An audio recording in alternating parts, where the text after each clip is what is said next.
we're talking about today, hence the music, which just in case you were curious, that wasn't myself or Joe or Peter. That was Simon and Garfunkel from, I believe, 1966. The topic today is obviously around slowing down. And I was talking to Joe a little bit earlier, and she was asking about the situation here in the US and in Canada compared to the UK. And this issue of slowing down and this issue of teacher burnout and leader burnout is just becoming more and more prevalent. We actually did a survey of many of our school leaders end of the last year, and a lot of them were just reporting back exhaustion, of not feeling groovy, as Simon and Garfunkel mentioned, but saturation, change fatigue, and I was talking to a friend as well a couple of months ago who was a teacher, and he was saying, if you haven't taught in the classroom or been in a school in the last couple of years during the pandemic, you don't really know what's going on because things have changed so quickly from closure to hybrid to online to reopenings. And these were some of the responses that we got from some of those leaders. No capacity for anything new, reached the limit, just realizing how worn out I and my teachers have been, feel like a principal, but also a full-time counselor. And many sort of understanding that they either are or close to being at breaking point. And to be honest, what we're seeing is almost like a secondary wave of burnout across educators. We are servant leaders, educators. We look after others. And so for the last couple of years, teachers have been looking after their students, principals and heads have been looking after their staff, trustees and directors and superintendents have been looking after their school leaders. And then because things have gotten a little bit better, across the UK and Canada, actually most countries, I think a lot of people are experiencing a slight sense of relief, and that's given them a chance to actually reflect, but then understand just how exhausted they really are. And the analogy that we sort of talked about that I'm sure everybody can relate to is how when you first go on that summer holiday, the first thing that tends to happen is you fall sick because you can. And I think many teachers are sort of realizing how burnt out they are, how exhausted they are, because they can. They realize that. So what we're talking about today is that it's time for a break, and it's time for us to change things. It's time for us to understand that things need to be a little bit different, but we're not talking about self-care. We're not talking about taking some time off. We're talking about what can we start to do systematically and purposefully to actually take a break. And this is sometimes difficult for us as leaders and as educators, because we often give, and taking something for ourselves, even if it's time or time to reflect, is often difficult. But we know that when we switch off and when we reflect, that's when we're able to make better decisions. We've gone through massive change the last couple of years, and they'll probably be continuing a lot of that change for the next 5-10 years. But until we take that step back, we're not going to understand what we've done or what we've learned and what we've also realized about ourselves. Now, one of our guests, friend, I'm happy to say, and co-author, Peter DeWitt, has a book out recently, which really aligns to this topic as well, called, it's on de-implementation. And these quotes come from an article which talks about the book that was put out by ASCD. We all know about Marie Kondo and cleaning our personal lives up and our personal abodes up, but we also need to start cleaning up our professional lives. And for too long, teachers and leaders have experienced outside workloads and the related anxiety and stress that goes along with it. And I think some of that anxiety and stress is taking its toll currently.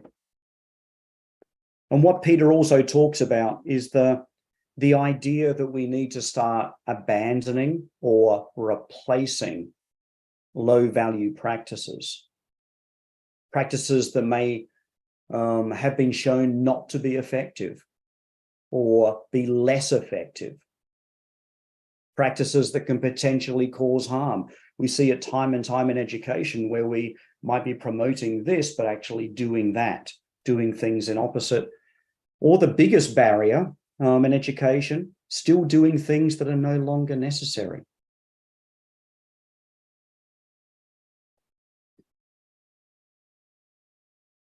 And as he sums up, we know that levels of burnout and anxiety in schools are high and morale is low, unfortunately.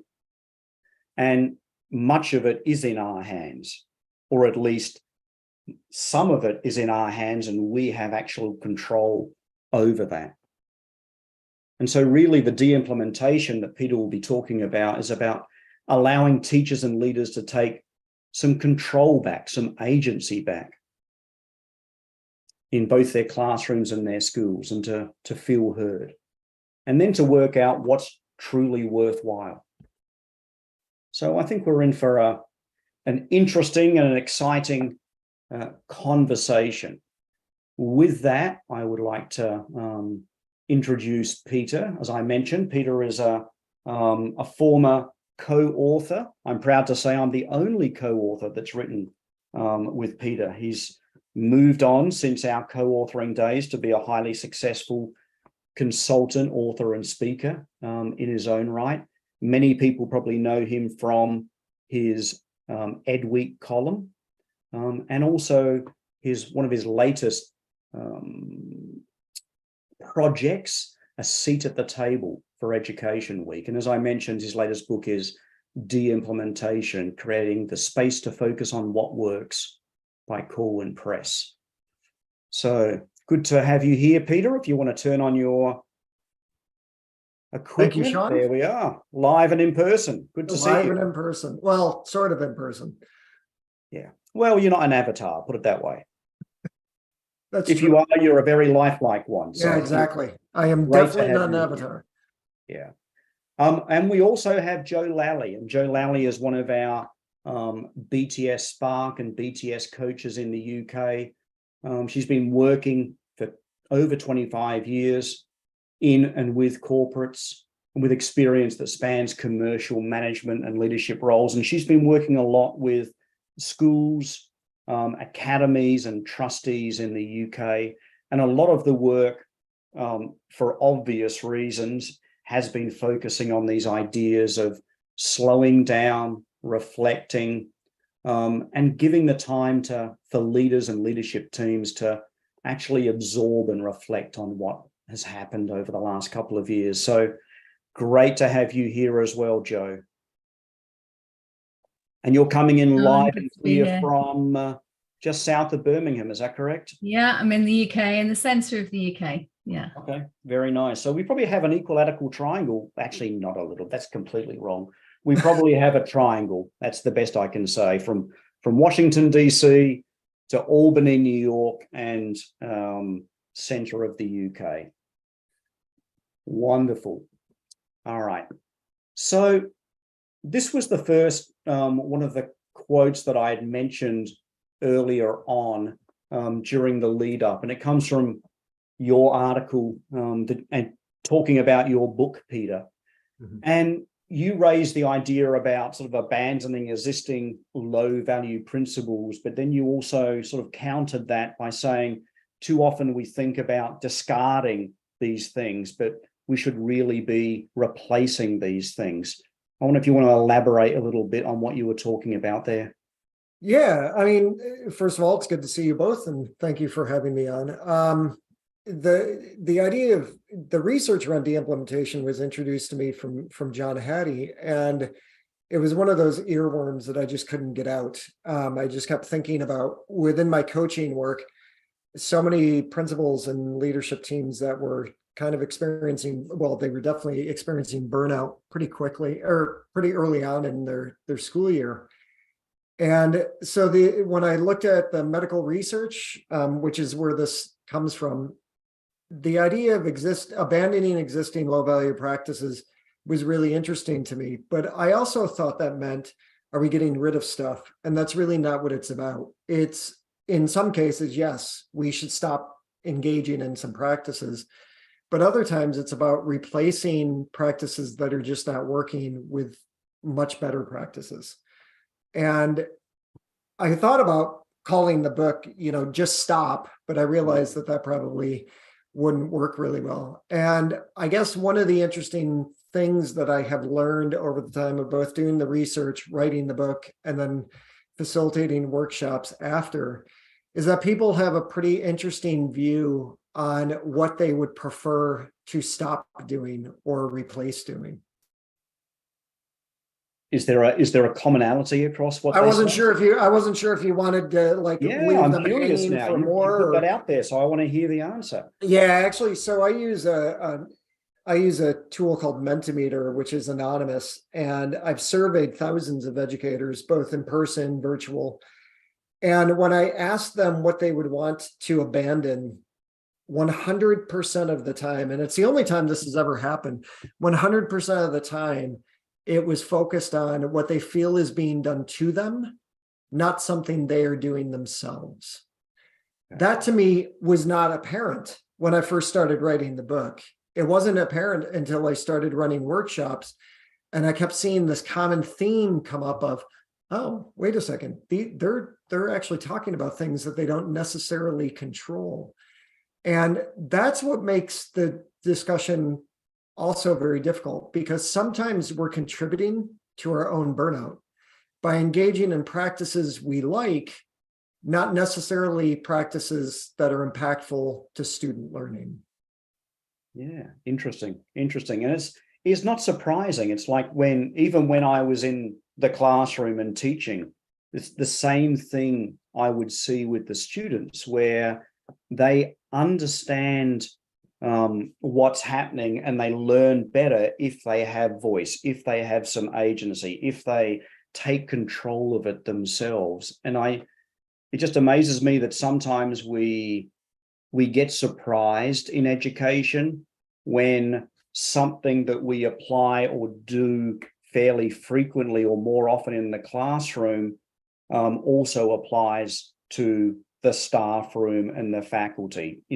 Agency and voice and belonging really matter. When you're working with some of your teams, does that idea of agency and ownership come up very often? It does. And, I'm interested listening to what Peter has to say, because this notion of replacing as opposed to abandoning, it definitely does come up. And there's so much frustration, certainly in the leadership teams that I'm working with, where they are feeling like they're done to, huge amount of frustration and a lot of energy in already exhausted people spent on being frustrated about that. So actually, again, it comes back to that need. We know we need to replace the non-value added items we're working on. We know that everything should be related to greater people outcomes, of course, and the quality of education. But when you're stuck in that treadmill of doing, it's really hard to see which bits are non-value added. You can feel some of them, but really you need that space to be able to see clearly. Yeah, and when you mentioned that, when you were talking, I was thinking, all right, the next question I want to ask is, how do we start making those decisions about what to stop or what to replace when there are some things which are mandatory? But you've actually posed a slightly different question, which is, how do we start to see what decisions need to be made and what things are burning us out. Because that to me sounds like it's going to end up being one of those first steps. We need to change our perception of our environment before we actually then start to move through and make some of those changes. Yeah.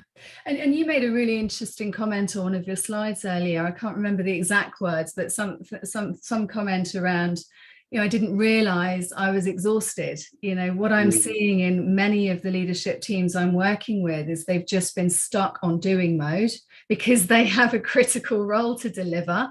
And the children are at the heart of that. Students are at the heart of that always. When did they last stop to really check how they are? And you talk about the notion of servant leadership, always giving, never looking into myself. What time do I have to stop and think about how I am? This bottom of the list of priorities is what I'm seeing in so many heads and leaders that I'm working with. And, it's got a shelf life. Oh, yeah, certainly. It certainly does. Let's jump a little bit further into this idea around abandoning or replacing. And these were the criteria that you had listed down, Peter, not shown to be effective or impactful or less effective, as we often see, actually sometimes causing harm, or as we see, I think more often, no longer necessary. So how do we go about deciding which ones should be abandoned and which ones should be replaced? I think it's based on context. So Farmer is actually from the field of school psychology in Canada, and that's where this research comes from. In the book, and when I'm running workshops, some of the examples I provide here when it comes to causing harm is when we replace zero tolerance policies, which have been researched and found to be pretty highly discriminatory. When we replace zero tolerance policies with more equitable practices like restorative justice, things that are no longer necessary. It was probably about 1.5 to 2 years ago, I was facilitating a workshop and there were about 500 people in the room. And when I said no longer necessary, I said, I've got one for you, contact tracing. And there was just this collective groan across the room. And I said, sorry about that. I didn't realize the reaction would be so strong. But, that was just a pretty profound example of you were doing it and now you don't need to do it anymore. I think back to the earlier conversation about burning us out. There are things that are so in our face, but we ignore it all the time. So I get asked to do a lot of coaching and facilitating workshops around practicing instructional leadership. And what I think is interesting is when I get asked to coach and then I go into the district itself does not model what instructional leadership looks like. So when school building leaders are, in their building, I will talk to them about flipping their faculty meeting and, practicing instructional leadership, those kind of things.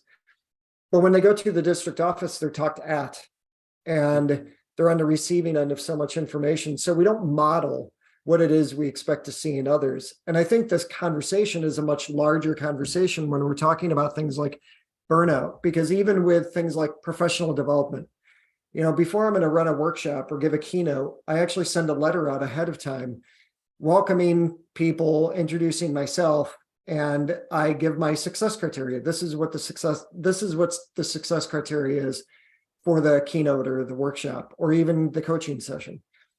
And then I ask them to consider their own success criteria for when they come. And then I use Mentimeter to engage in that. We co-construct it together. And then I use their success criteria throughout the session. A friend of somebody as well, Sean, Mike Nelson, who is actually going to be my next co-author, Sean. I don't want to, disappoint you, but Mike and I are in the middle of writing a book together with Ray Boyd from Australia. And so Mike was getting ready to facilitate a session at a superintendent's conference in Washington State, where he resides. And he sent out a letter, success criteria, engaged in content there, and then created a 10-minute video for people to watch after the conference was over to say, hey, this is what we focused on. Here are 3 action steps you can take. And he asked for feedback. He sent out a survey.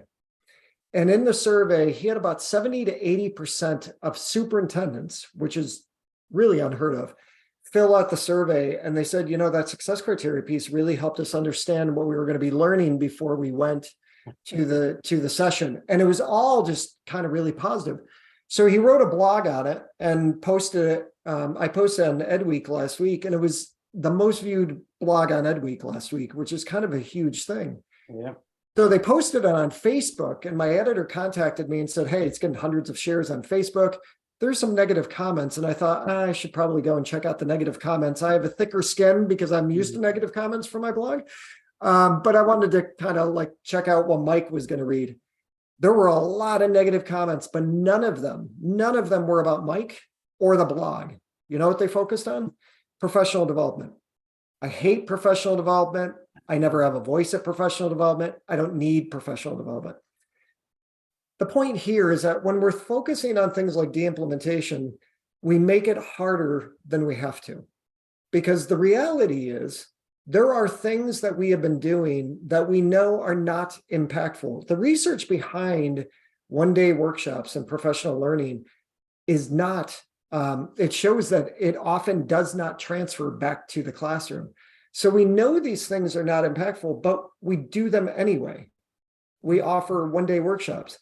Even when I'm trying to be more intentional with my coaching. I work in districts that have a very low proficiency rate when it comes to literacy. And yet they've got teachers and teachers on special assignment going out to an RTI conference, and they have a low proficiency rate when it comes to literacy. And when I ask them why they're going to the RTI conference, they say things like, because the district is making me. You have a low proficiency rate. You're supposedly in classrooms every day. You should know what the issues are. Why would you not look for the people that are going to help you when you're going to this conference? And I don't know if it's exhaustion. I don't know if it's that we're just used to showing up to a conference and being talked at, so we don't do that pre-thinking. But when we focus on things like have not been effective or impactful, or less effective or impactful than another valuable practice, those are the things that we have to start talking about, because we're spending a lot of money going to hear somebody and yet not doing anything with the work. Well, if you want to de-implement, there's a perfect place to start. If you want to talk about instructional leadership and you want your principals to practice it, well, what are you doing at the district office to actually help model it? Instead of talking about it like it's something you all should be doing, as opposed to it's something I'm modeling for you. So there is never going to be a perfect place to start. I think everybody would love, and in the book, I gave places and suggestions, traditional grading, and replace it with standards-based grading. And, I used Tom Guskey as a citation for that. There are lots of places to start. You have to figure out which one you're going to choose and what's going to give you the biggest bang for your buck. And what is exhausting you? Like, what are your priorities from your academic plan? What are your priorities? And then what should be on your not to-do list? What should you no longer be doing? As opposed to, let me pile more on. This whole idea of like a not to-do list. What is getting in the way? What's a barrier? Those are places you start too. Yeah. And by asking that question as well, and you're almost obligating the person to take control of that journey. Where do you want to start, or where do you think is the best place to start on that journey? And as you were speaking, if I may jump in, go ahead. That's okay. It's really interesting hearing what you're saying and just how obvious it sounds as you're saying it, and yet, we're working with these super bright individuals, many of them on the line who'll be listening. And in the UK, there's an example of the Department for Education has issued this fantastic multiple page report on tips to reduce workload. So I guess in line with some of these de-implementation practices, which just all makes sense. So as a coach, I sit there and put myself in the shoes of a head looking at that, who's stressed and exhausted, and imagining how triggering that would be. So it's almost like, yes, it's obvious. Yes, we have to do it and not go to that conference. But what is it that's stopping people? And what's stopping them is either the autopilot or the exhaustion, stopping them seeing things clearly, or the self-talk that something bad's going to happen if I don't. Mhm. And I think, based on that second question on your slide, Sean, that's why we have to think mindset before behavior change. Have to. Otherwise, you'll read that document or think about your principles, the non-value or low value practices to eradicate, and nothing will happen. So yeah, for me, it's mindset first. And you have to ask, and I'm glad you said that, Joe, because I wrote a book on collective leader efficacy a few years ago. It's where I started to talk about de-implementation. And when I looked at the drivers behind when a team comes together, what would be, and Ken Leithwood out of Ontario had great drivers, but I thought that COVID warranted new ones. It's some new ones. Mindset was the very first thing that I put there. Well-being was number two, because part of the mindset is, what is my mindset? And Joe, you probably experience this, and Sean, you do too, when you're running workshops. Last year, I was getting ready to facilitate 6 days of workshops over a 3-month period where people were going to have to bring evidence. They were leadership teams. And I went over to a team and I introduced myself and said, so why are you here? And they said, we have no idea. I said, no, you must have an idea. And they said, no, we have no idea. Our principal told us we have to come. And I said, are you the instructional leadership team? And they said, no, we've got one of those. Okay, so what are you? We're the empowerment team. That's awesome. So what does that mean? They said, we really have no idea. We were just told we had to come here. So the mindset piece is important because we make assumptions that people even know why they're at the table. We make assumptions that we're going to run a workshop that people are coming to and they know why they're there. So you're absolutely right about the mindset piece, with the mindset of, like, I need to give myself permission to actually step away from my desk. I need to give myself permission to get into classrooms. I remember telling my superintendent when I was a school principal, if you called my office and I answer the phone every time you call, that's a problem, because it means that I'm not in the classroom. So you're right about mindset. Mindset is huge where this is concerned. And one of the questions that I've started asking since doing the research around de-implementation, especially when working with teams, is when people are talking about the practices they want to do or engage in, I will say, so what's going to come off your list? What are you not going to do anymore? Because it's so interesting when you're running a workshop to have, when you ask people for success criteria, like, what do you want out of this day? What would be a successful day for you? Lots of people say, walk away with a new strategy. Like, is that really what you want? Do you want a new strategy, or do you want to go deeper with some of the strategies you're already using? So those are like the mindset changes too, Joe. I think, we talk in the book, I focused on 5 reasons we over implement in the first place. And sometimes it's things like, thin content and nice packaging. We keep thinking, oh, it's a new school year, so we have to go for the next shiny new toy. Or we saw it on social media and somebody tweeted it out, so it must be awesome. We need that. That's not necessarily true. So our mindset needs to be, we don't need everything that's being packaged really well too. Yeah.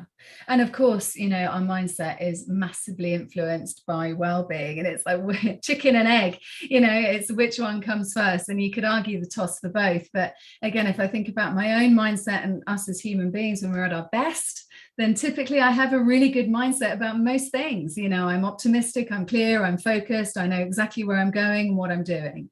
But as soon as you empty my tanks and my resources are low, then suddenly that clarity goes. Suddenly I can't see things clearly. Suddenly I'm confused, alone, stressed, and I'm not able to shift my mindset. So we have to help people to build up their resources so they can get the right mindsets and then can make the right decisions on the stuff you're talking about. And it's not easy, because if it was easy, there wouldn't be a hugely stressed sector. No, exactly. Do you ever think, Joe, that, sorry, Sean, Go ahead. No, you wanted it to be a conversation. I want a discussion, so this is perfect. Joe, do you ever think that sometimes, and I mean this respectfully to people who could be listening, that sometimes people are doing so much because they want to feel so needed?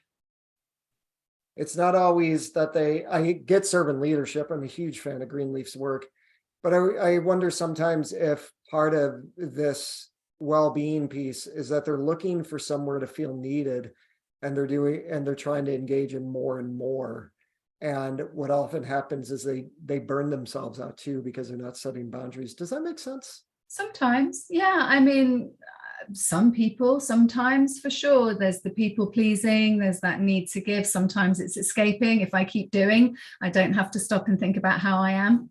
But people get caught in, that's the problem, caught in that human doing and forget the human being. And especially so with these heads. So do they need to be needed? Maybe.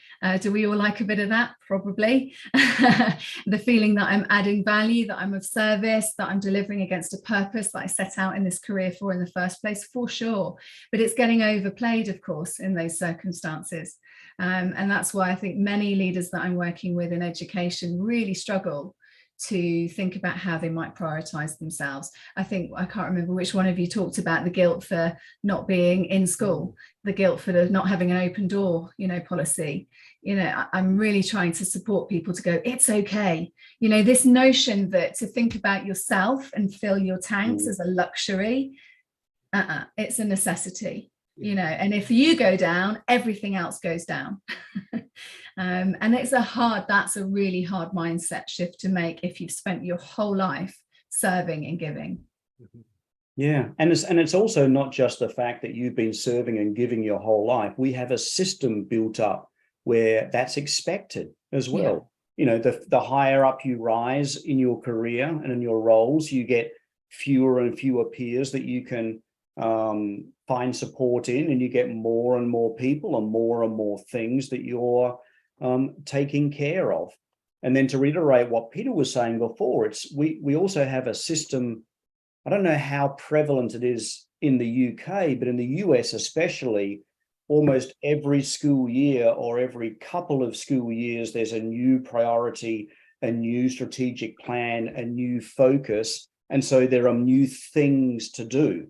And we, as Peter was saying, we rarely go deeper, or we rarely declutter or de-implement what we do. We tend to just say, all right, now we're going to do this one, and now we're going to do that one. And we just get more and more on our plate. There's a lovely comment in the chat from Pamela. Thank you, Pamela. And I think she's responding to you, Peter. It wasn't her own need that drove that non-stop implementation. And I think that's so true. There's so many purpose-led leaders out there who just got stuck. Thanks, Pamela. Yeah, I like that she said the excitement of trying practices that will affect learning, and I agree. I'm a huge fan of reading research and trying new things out, and it's really about evaluating our own impact out of these practices. Are we allowed to take the time to evaluate what practices are working and what aren't? And I think that's a bigger part of this too, right? Because if teachers and leaders are in spaces where they're consistently being talked at, but they're not given time and an opportunity to process and evaluate the impact of what they're doing, then this hamster wheel kind of thing is going to keep going on. I remember it was during the fall of 2021, actually. So it was the fall of 2021. It was after the vaccine, and I was working virtually with a group of principal team in California, and it was their third week of school. And within the first 10 minutes, and I know, Joe, you talked about the counseling piece. I often feel like part of my job as a coach is to counsel, and you're part therapist and those kind of things. And within the first 10 to 15 minutes of the conversation, I had two of the assistant principals just start crying in the meeting because they were so overwhelmed. And it was the third week of school, and we had a vaccine, and so things were starting to look up, I guess. The next morning, I could not get it out of my head, and I wrote a blog. Why we need to be concerned about the mental health of school principals. And it got shared like 15,000 times within 24 hours. Because I had people telling me it was the first time somebody seemed to care about the mental health of principals. And, those are things, Joe, that we're talking about that I think are important too, is, at least in the United States, we know that we have our share of states that are not keen to talking about things like social emotional learning. And I think it's really important to talk about mental health and to talk about burnout and to talk about our workload. And you're absolutely right that principals don't always get the space to be able to do that, because they feel like they have to take it all on. And we have to talk about, we have to talk more about that workload space. I remember I had an assistant superintendent tell me one time, he said, well, you don't get it though. You know, in our town, our community values hard work. We want to see the principal's car in the parking lot in late hours of every day. And I said, long hours doesn't equate to more impact. Like you could work 14 or 16 hours, but it doesn't necessarily mean that's going to bring more impact to what you're doing. So that all contributes to this too. Yeah. And there's linked into that, you know, it's again, what I see is how lonely it is for leaders at the top in education, you know, because on top of the workload, on top of the exhaustion, on top of all the demands, there's almost a mask that they need to wear to hold everyone else up. So where can they be vulnerable? Where can they be okay? And that's where, you know, to your point on the slide, Sean, you know, how do you stop the cycle? There has to be moments of space. And that isn't going to just happen. They have to be created. And for me, that's the thing that first needs to be replaced with one of those low value items is space for me to reflect, either with a coach, either with a trusted colleague, a critical friend, whatever, with someone that I trust, that I can just be me for a period of time, even if it's just a 10-minute walk and talk, just somewhere where they can be themselves and just get some stuff off their chest. And that, of course, is what's super helpful when I'm working with people one-to-one, you know, and often there's not rocket science that we're doing in our sessions. It's just at least 1 hour a month where they get to just be themselves and stop and think, what's going on? How am I being? Not just how am I doing? How am I being? And what do I need so that I can be more of the best of me and make the right decisions? Because unfortunately, you know, what must we do to stop this cycle? What we don't want to happen, Sean, is the disruption of burnout. You know, please God, you know, we don't want all of these brilliant people to burn out when they're doing one of the most important roles in society, bringing up the next generation. So we have to help these people before the real disruption happens and the system breaks. Yeah, and I think, and we'll go on to it in a minute, maybe some ideas about how we stop this vicious cycle. But it's interesting as well when you were talking about how we always have a system where we're not asking and we're not considering the individual. There are these things that we just implement and we expect, as Peter was saying, the long work hours, and very often just the acknowledgement of of stress in the role, just the acknowledgement that yes, you yourself and your family may have been suffering over the last couple of years. Just having somebody at a conference like Peter was doing ask people what their success criteria might be. So often we never ask leaders how they're going or what they want or what they believe in or what they would like to get out of something.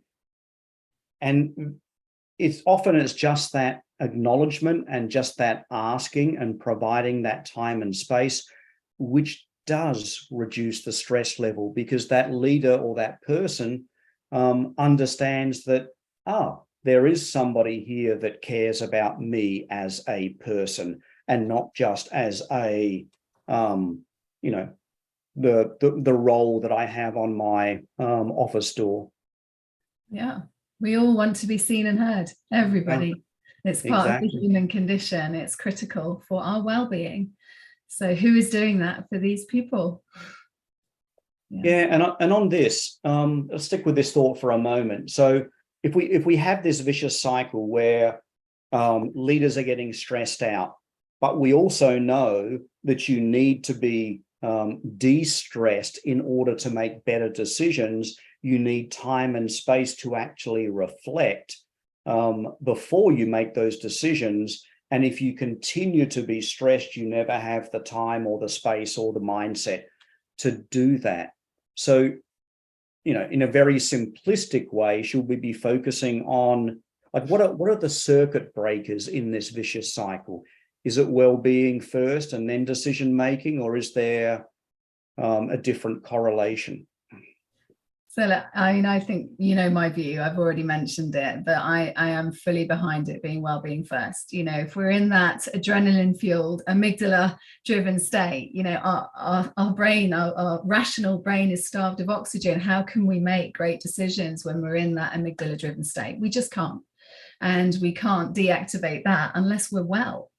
And so, for me, it has to come first. Otherwise, the decisions, might be autopilot. They might be good enough, but they might be based on old thinking, incremental thinking. They might be habitual. There's not going to be any creativity. There's not going to be any openness, is my view. I completely agree. There's a lot of positive research when looking at things like meditation. I've been practicing for 6 or 7 years, and it has helped change the way that I think. And I think I make better decisions based on the fact that I can pause and take time and consider. So I'm always going to, in this case, Joe, agree with you. Well-being is going to be number one, as far as I'm concerned too. Yeah. Although I suppose you could say that actually making a decision to be reflective and give yourself time might be. If you want to be cynical, you can, Sean. But if yeah, no, I also agree, but I also think I would take one step back, and I think, Joe, well, you probably both agree with me as well, which is, I think the first thing is for people to understand that their well-being as leaders has profound impact over their schools and their cultures. And if they allow themselves to get burnt out, it will affect negatively the schools and the processes. And so there has to be that mindset shift, that perception change early on, where people understand that, yes, this is not self-indulgent. This is part of being an effective servant leader. And then you take the time away. And as you were saying before, Joe, and Peter, you probably find the same thing, is that having a coach and having a set time actually provides you and obligates you to give that back to yourself. And when we're talking about these things around well-being, having that partner or that guide go along with you in this journey makes attending those sessions and listening and giving your full self easier to do. Bandura's research a long time ago looked at self-efficacy, and what we know is that excitement will increase efficacy, and anxiety diminishes efficacy.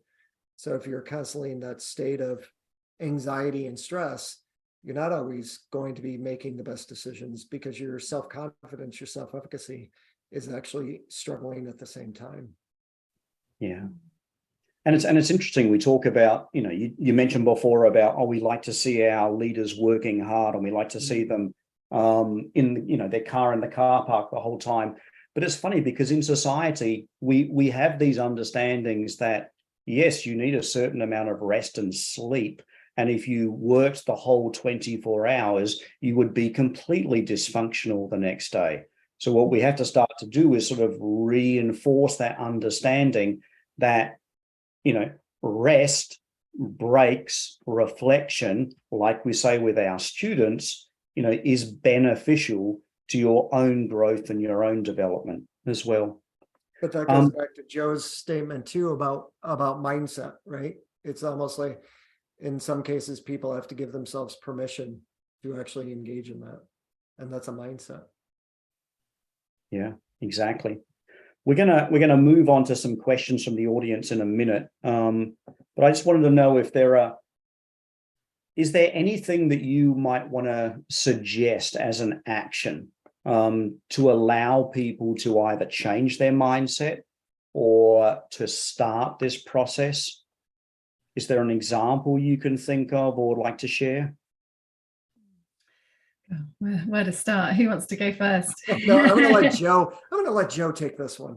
I mean, there's so many things, but I would say when it comes to well-being is to take stock of the basics.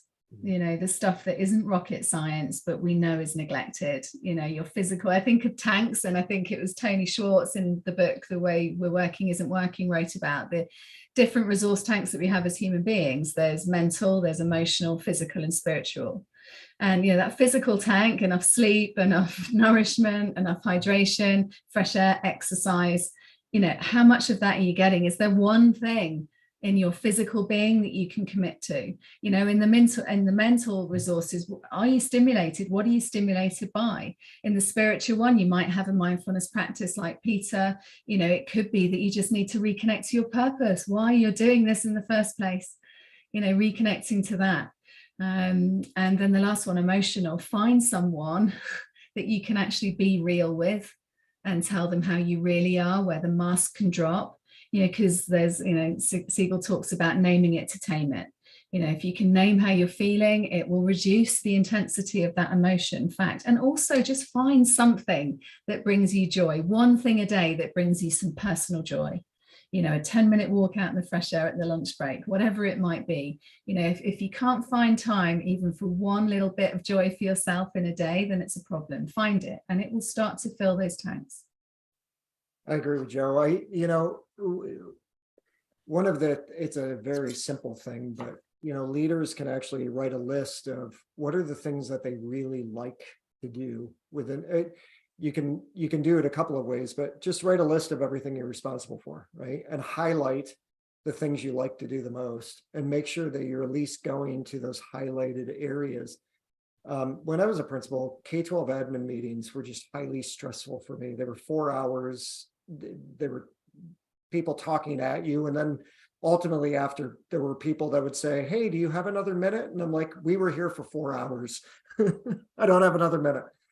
I would go back to school. I would go right down to kindergarten. I would go down to kindergarten for 15 or 20 minutes because I'm an elementary guy. There was nothing better than just sitting with 5-year-olds for 15 or 20 minutes to bring it all back to why I was there in the first place. Nice. So doing things like that, it's the same thing that Joe was talking about. When you can find a couple of those things to be able to do, that brings you back to center, that's really important. But I think overall, just knowing that you deserve to be able to come back to center. I think people need to understand that they deserve to not be stressed. They deserve to find that center and find that kind of joy each day. Amen to that.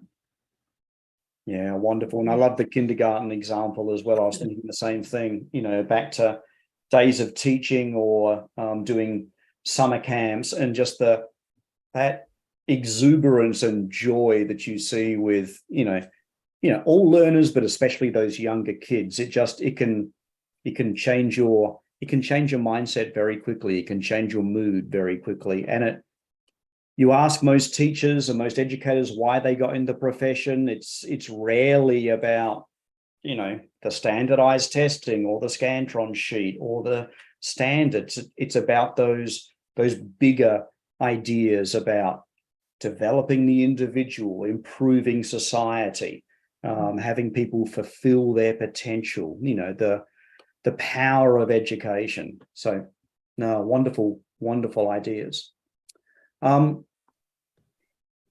If people have questions, there is a Q&A function, and you can enter them into that box, and I will then relay them onto our speakers. We have two that have come through. The first one you've sort of answered already, but you're welcome to add on if you want to, which is, what's the role of self-care in all of this? And in a way, I think you answered that a little bit with the last question, which is it's key to start with. The other question is a little bit more serious, which is, well, not the first one isn't serious. It's a little bit more of a requirement, which is, how do you start to declutter and take things off your plate when some of the things causing stress are mandatory? So if it's those things that you don't have agency or jurisdiction over are the most stressful, then how do you start this process? And feel free to answer the second, or if you want to add on to the first, please go ahead. So that's a question I often get, actually, because like I said early on, people often look at the things they don't control. And one is that I try to think conceptually, or I try to at least get leaders to think conceptually. With those things that are mandatory, how does what you're doing fit into that? Like, how can it be a value added? I remember years ago, Michael Fullan said a very powerful statement. He says many, but one in particular, he said, just because you're stuck with their policies doesn't mean you need to be stuck with their mindset. So I often look at those mandatory things as how does this fit into what I'm doing already? What are the things that we're doing that, are going to be a value added where this piece is concerned? And sadly, part of what we have to understand about our jobs as school leaders is that there are going to be times that we have to do things that we don't necessarily like to do. Many people have that in their job. So one of the things you can do is kind of surrender to the fact that this is the way it is in this small piece, but not let it overwhelm the rest of what you're trying to do, and start focusing on those things that will bring value added, if that makes sense. To make it as simple as possible, when I engage in collaborative inquiry cycles, we will talk about bring your academic plan. Academic plan is something a lot of school leaders in the United States do, and yet they put it up on a shelf. They've spent a lot of time working on it, and then they don't necessarily look at it again. So let's make it more practical. What's your academic plan? What are your 3 priorities? What would success look like if you actually hit these 3 priorities? And what's on the not to-do list? What's getting in the way of those priorities? And what one in that list of the things that get in the way, what are the things you do control? What are the things that you can say, you know what, I don't need to do this anymore, or I don't need to do this as much anymore. I don't want it to sound too simplistic, but it's a good place to start. Academic plan, 3 priorities. What does success look like? What are the actions you're taking that get in the way of that success? And which ones of the what ones there actually you have control over to stop doing? Does that answer the question, Sean? I think thoroughly, yes. Okay. Anything to add, Joe? No, Peter's definitely the expert in the mandatory stuff. Oh, Wonderful. I don't know if that's true. It comes out of a need. Joe, you and I are the same in the way that it comes out of a need, which is, I guess, what we're talking about for this hour. It comes out of a need to help others. That servant leadership piece, which is you see people that are stressed, you see people that are in despair, and you want to do something about it. Yeah. You want to help them and build capacity so they can get themselves out of it. We're all trying to do that. So I think that's where a lot of my work is inspired from, not to sound silly, but it's inspired by the people that I work with, trying to help them problem solve so they're not, we only get one life, and it's not a long one. No. So, we really need to focus on what we can do now to bring more joy into our life. And I know that sounds very elementary, but it really is important. Yeah.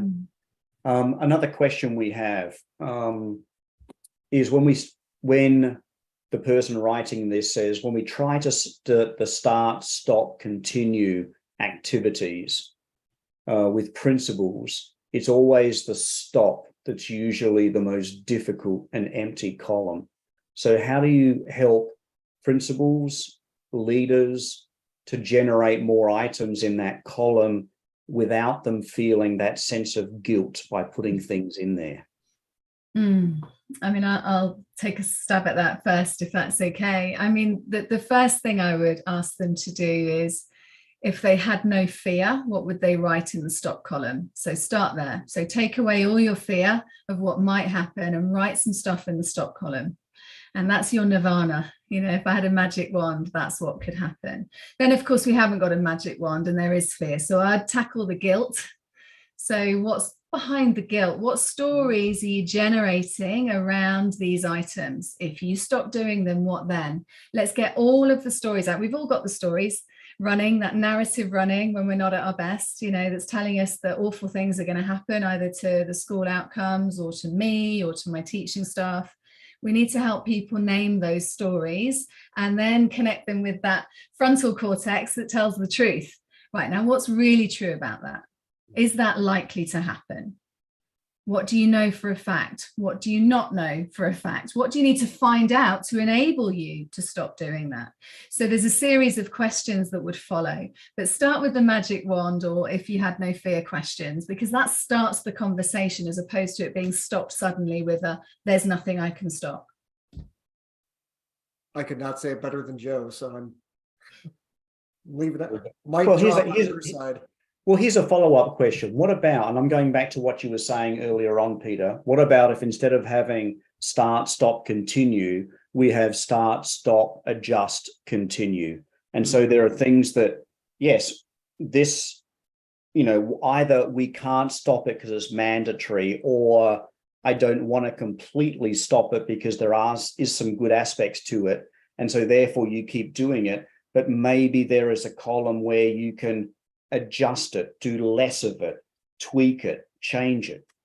Well, that's collaborative inquiry, Sean. That's That's collaborative inquiry, right? It's about evaluating our impact. It's about evaluating the impact of what we're doing. I mean, that to me, that space that you just talked about, that space is the fun stuff. I love engaging in those discussions when I'm a part of a team. And there are a few places where I'm a part of team, like with the WASA work in Washington State. There are 5 of us that work together. When we meet every week, and when we can evaluate our impact and talk about what we're doing and what's impacting and what's not, and why might it not be, that to me is like the most brilliant conversation to be able to have. And that's where we go back to what Joe was saying too, about who you're surrounding yourself with. I'm very fortunate to surround myself with really good people.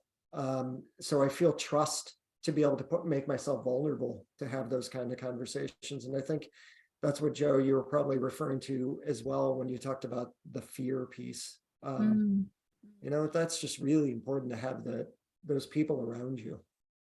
And I just wanted to say, I know we'll probably need to close, but Sean, it's a great amendment. And I would still urge people to keep the stop column, because we have to build that muscle to stop stuff.